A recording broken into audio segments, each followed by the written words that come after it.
Salat sunnah yang terkait mungkin waktunya dekat dengan salat fardu yang 5 waktu itu, ini dibagi 2 bagian.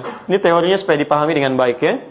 Ada yang disebut dengan salat rawatib. Apa artinya rawatib? Kalau tidak tahu katakan. Baik. Apa artinya rawatib? Baik. Rawatib itu jamak dari kata ratib. Apa artinya ratib? Baik. Bukan Allahu alam. Ratib itu adalah sesuatu yang tersusun dengan rapi atau berurutan sifatnya. Tersusun berurutan atau tersusun dengan rapi. Makanya diserap ke dalam bahasa Indonesia menjadi tertib. Tertib kan berurutan, rapi. Ada salat-salat sunnah yang waktunya tersusun rapi berurutan dengan salat fardu. Terletak sebelumnya atau setelahnya. Jumlah rawatib ini itu ada 12 salatnya. Diketahui jumlah 12 ini dari hadis riwayat At-Tirmidzi. Nama aslinya Muhammad, berasal dari Tirmidzi, disebut dengan At-Tirmidzi. Nomor hadis 414 riwayat Ummu Habibah radhiyallahu taala anha. Man shalla 12 raka'atan, siapa yang salat 12 rakaat fi yaumin wa lailatin, yang mengiringi salat fardunya siang dan malam. Arba'an qabla dhuhri, 4 rakaat sebelum zuhur. Baik. Perhatikan, raka'ataini ba'daha, 2 rakaat setelah zuhur. Kemudian raka'ataini ba'dal maghrib, 2 rakaat setelah maghrib. Raka'ataini ba'dal isya, 2 rakaat setelah isya. Wa raka'ataini qabla subhi, dan 2 rakaat sebelum subuh. 2, 4, 6, 8 tambah 4, 12. Jumlahnya 12 rakaat. Siapa yang konsisten mengerjakan ini selama hidupnya, Allah, sebelum dia wafat, terus dia kerjakan sampai meninggalnya, kata Nabi, bunyalahu bihinna baitun fil jannah. Akan dibalas oleh Allah kerja kerasnya ini dengan dibangunkan satu rumah untuknya di surga. Luar biasa. Ini. Nah, Ummu Habibah ketika mendengar kalimat Nabi ini, maka berkata pada dirinya, bima ma'na, laqad azamtu nafsi alla atrukaha tula hayati. Saya enggak akan pernah tinggalkan ini selama hidup saya. Bayangkan enggak? Ummu Habibah itu istri Nabi, orang paling mulia, Ummul Mukminin, di surganya bersama Nabi, jelas sudah punya rumah, kelasnya elit luar biasa. Ketika mendengar kalimat ini yang amalan sunnah, kata beliau, saya enggak akan tinggalkan ini selama hidup saya. Istri Nabi, dekat dengan Nabi, ahli surga, surganya terbaik, rumah paling elit, mendengar amalan sunnah, saya enggak akan tinggalkan. Ada perempuan, bukan di sini, di luar sana, bukan istri Nabi, tidak dekat dengan Nabi, belum jelas status surganya, amalan berantakan, hisab menegangkan. Masya Allah, ditawarin surga, rumah di surga, jangankan sunnahnya, yang wajibnya pun kadang terlambat. Cita-cita masuk surga Firdaus tanpa hisab. Masya Allah. Luar biasa. Nah, ketemu ini, teruskan. Sebentar, teruskan dulu, belum selesai. Teman-teman sekalian, di sini kita temukan ada sebelum, ada setelah. Jelas? 4 rakaat sebelum apa? Zuhur. Dalam bahasa Arab kita tuliskan sebelum, bahasa Arabnya qabla. Zuhur. Qabla zuhri, sebelum zuhur. Jelas? Kalau kita ingin hilangkan kalimat yang kedua, misal ini disebut mudhaf ilaih, kalimat yang disandarkan. Kalau menunjuk kepada waktu, ingin kita buang ininya supaya menunjuk pada kalimat yang dibuang, maka tambahkan ya setelahnya plus ta sebagai sifat. Asalnya qabla, ya, asalnya a, karena ada ya, maka huruf sebelumnya di i. Di qabliyah. Jelas ya? Maka kita dengar kalimat qabliyah zuhur misalnya. Itu maksudnya sebelum zuhur. Baik. Setelah, bahasa Arabnya ba'da. Setelah zuhur, ba'da zuhur. Di setelah, bahasa Arabnya apa?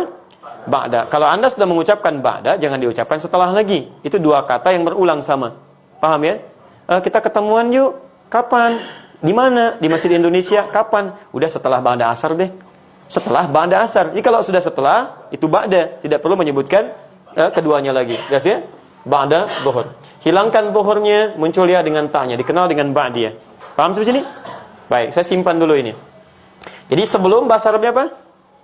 Qabla. Setelah? Ba'da. Baik, ketemu kalimatnya. Sekarang lihat. Ini 12 salat ini disebut apa? Rawatib. Kenapa disebut rawatib? Karena susunannya teriring langsung dengan salat fardu, baik sebelum atau setelahnya, dan punya fungsi melengkapi salat fardu. Jadi yang kurang di salat fardu dilengkapi oleh ini. Nah, ada salat ini di luar yang ini yang rawatib disebut dengan mutlak. Mutlak. Sifatnya ditunaikan, terdiri dari dua waktunya. Satu, ada yang memang berdekatan dengan salat fardu. Tapi dia tidak punya fungsi menyempurnakan salat fardu. Fungsinya fungsi sendiri, terpisah dari yang fardu. Cuman waktunya berdekatan. Contoh, asar. Asar ini ada sunnahnya mutlak 4 rakaat, ditemukan di Abu Daud nomor hadis 1257. Riwayatnya Ibnu Abbas Ibnu Umar radhiyallahu taala anhuma. Ya, kata Nabi, rahimallahu ra'an shalla qabla al-'asri arba'an. Allah merahmati seseorang yang bisa salat 4 rakaat sebelum zuhur. Paham? 4 rakaat sebelum asar. Baik, 4 rakaat sebelum asar. Saya ralat 4 rakaat sebelum asar. Ini masuk kategori salat apa? Mutlak. Paham sampai sini? Baik, ada juga yang waktunya terpisah jauh dengan salat fardu. Misal tahajud, qiyamul lail, salat duha, ya salat wudu, salat tahiyatul masjid, salat di belakang makam Ibrahim. Maka ada salat yang kedua yang sifatnya terpisah jauh waktunya dari salat fardu. Di antara salat mutlak juga yang berdekatan waktunya dengan salat fardu tapi dia mutlak bukan rawatib adalah qabliyah maghrib. 2 rakaat. Dalilnya Abu Daud nomor hadis 1258. Ya, kata Nabi, lihat kalimatnya. Ya. Sallu qabla al-maghrib rak'atain liman yasha. Silahkan salat sebelum maghrib 2 rakaat bagi yang ingin. Ingat ada kalimat bagi yang ingin. Beda redaksi ini dengan salat-salat yang lainnya. Wala tattakhidhuha sunnatan, tapi jangan dibiasakan. Apa maksudnya kalimat ini? Salat 2 rakaat sebelum maghrib ini sekalipun statusnya sunnah, masuk dalam mutlak tapi tidak begitu dianjurkan oleh Nabi. Ya, karena waktunya yang sangat singkat, mepet antara adzan dengan iqamah plus dari maghrib ke isya. Kalau orang pada sholat semua maghribnya mundur mendekat kepada isya, bagi antum gak ada masalah. Bagi orang tawaf yang ada di Mekah, bagi sekitaran di Madinah, atau waktunya yang sangat mepet, makanya di Arab umumnya ketika selesai adzan itu umumnya akan cepat langsung iqamah.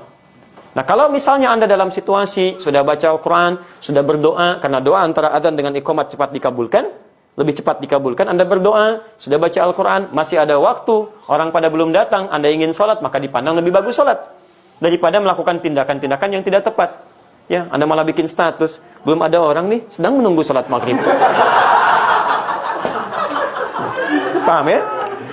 Sudah.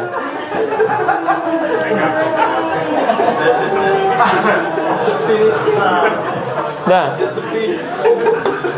Baik. Saya tanya sekarang. Sudah? Baik, saya tanya sekarang. Ya, sebelum zuhur ada salat? Ada salat sunnah? Apa jenisnya? Rawatib. Setelah zuhur ada salat sunnah? Apa jenisnya? Baik, sebelum asar ada salat sunnah? Baik, tidak ada. Yang bilang tidak ada angkat tangan? Yang bilang ada angkat tangan? Yang tidak jelas gak usah ngangkat. Lihat, sebelum asar ada, kan kita bahas. Apa jenisnya? Mutlak. Baik ya, sebelum maghrib ada salat sunnah? Apa jenisnya? Mutlak. Ba'da maghrib ada salat sunnah? Ada. Apa jenisnya? Rawatib. Masya Allah. Sebelum isya ada salat sunnah? Apa jenisnya? Kan saya nggak pernah terangkan. Bagaimana Anda bisa jawab? Saya kan belum sebutkan. Baik ya, belum. Saya nggak sebutkan. Coba lihat, ada nggak sebelum isya? Jangan pernah mengarang, karena mengarang hanya dalam pelajaran bahasa Indonesia. Ya, kalau ada dalil silakan kerjakan. Sebelum isya boleh 2 rakaat, boleh. Masuk dalam konteks mutlak. Karena setiap antara adzan dengan iqamah kebolehan ada salat 2 rakaat. Ini mutlak sifatnya. Boleh. Ba'da isya ada? Apa namanya? Rawatib. Baik. Sebelum apa bahasa Arabnya? Qabla. Baik. Sebelum salat? Qabliyah. Baik. Setelah apa bahasa Arabnya? Ba'da. Setelah salat? Ba'diyah. Baik. Qabliyah zuhur ada enggak? Ada. Berapa rakaat? 4 rakaat. Ba'diyah zuhur? Berapa rakaat? 2 rakaat. Baik. Qabliyah asar? Ada. Berapa rakaat? 4 rakaat. Apa jenis qabliyahnya? Mutlak. Jelas? Sebelum zuhur apa jenis qabliyahnya? Rawatib. Di sini seringkali orang keliru menduga bahwa kalau disebutkan qabliyah itu yang dimaksud rawatib. Ini sering keliru di sini. Sehingga ketika disebutkan nggak ada qabliyah asar. Ada qabliyah asar, yang nggak ada itu rawatib sebelum asar. Jelas ya? Qabliyah asar ada, jenisnya disebut dengan mutlak. Di qabliyah itu nama umum bagi setiap salat yang ditunaikan sebelum salat fardunya. Jenisnya bisa mutlak, bisa lewati. Paham sampai sini? Alhamdulillah.